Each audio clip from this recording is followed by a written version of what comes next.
இல்லாம எந்த உயிரினமாவது வாழ முடியுமா உலகத்துல? வாழ முடியாதுல்ல. அப்ப அந்த தண்ணிக்கு என்ன செய்யணும்? நம்ம யோசிச்சிருக்கோமா? நீர்நிலைகளை பாதுகாத்தா தானே தண்ணி நமக்கு கிடைக்கும். இது பேரூர் நொய்யல் ஆறு. இந்த இடத்துல சுத்தி குப்பை இல்லாம இருந்தா தானே நம்ம நீர்நிலைகள் நல்லா இருக்கும். தண்ணி ஒரு இடத்துல கிடைக்கலன்னா குடத்தை தூக்கிட்டு போறோம்.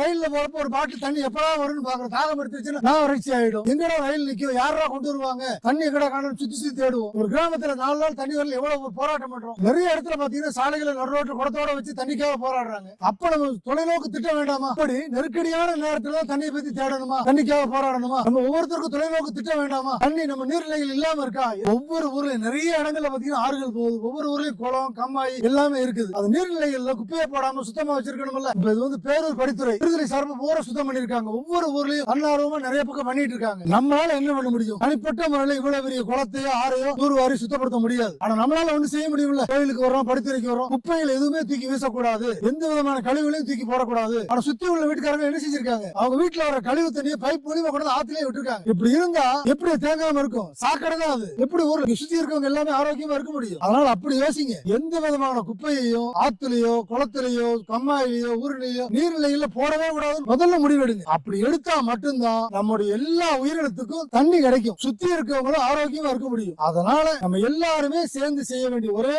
காரியம், நம்ம நீர்நிலைகளை நம்ம தான் பாதுகாக்கணும்னு முடிவெடுங்க.